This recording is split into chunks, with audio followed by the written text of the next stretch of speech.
Good evening and welcome to the Channel Studios here in London with your international news around the world in 5. Police in Myanmar have fired rubber bullets during a demonstration in the capital Naypyidaw as thousands have defied a ban on protests.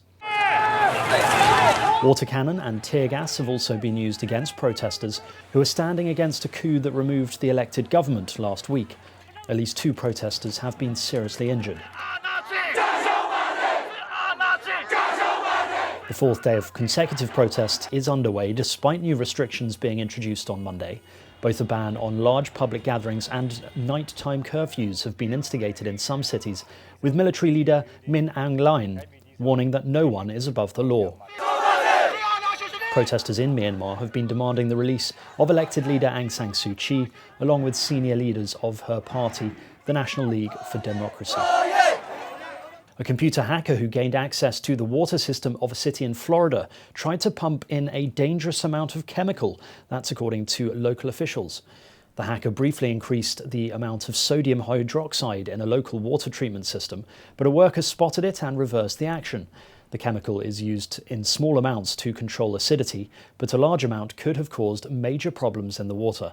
No arrests have yet been made, and it is not known if the hack was done from within the US or outside.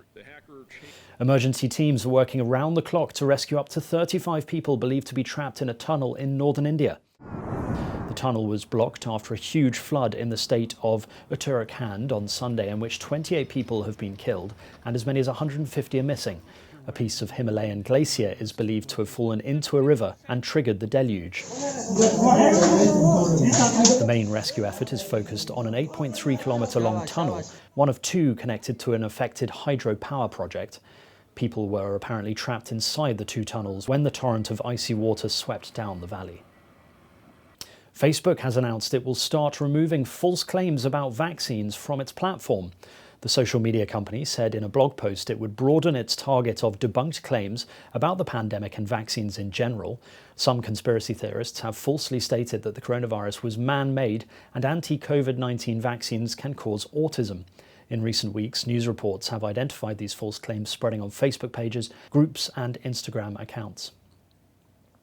Ethiopia plans to close 2 camps in the northern state of TIGRAY that have been caught in the fighting between the state's former ruling party and the federal government. The head of the Ethiopian Agency for Refugees and Returnees Affairs said that the proximity to the Eritrean borders and harsh geographical conditions are the reasons for the decision to shut the camps. Nearly 100,000 Eritrean refugees lived in 4 camps in Tigray before fighting broke out in early November. 2 of the camps, that had more than 20,000 refugees, have recently not been accessible for aid agencies. Hong Kong's top court has denied bail to the media tycoon and China critic Jimmy Lai, the most high-profile person to be charged under the city's national security law. Mr. Lai had been in custody since December the 3rd, except for when he was released on bail for about a week last year. He was granted a $1.3 million bail by a lower court on December the 23rd, only for the Court of Final Appeal to bring him back into custody on December the 31st for another hearing.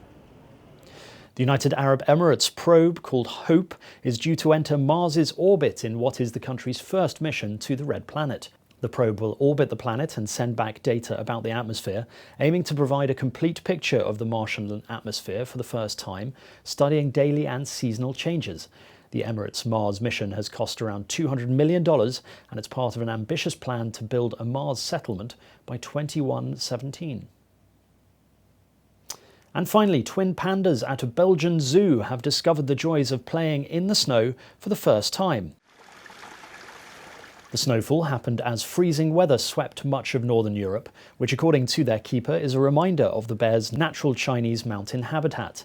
Bao Di and Bao Mei were born at the Paradise Zoo in August 2019, and the snow which fell over the weekend was the first they have ever seen, meaning a few slip-ups and some missteps during their daily outing.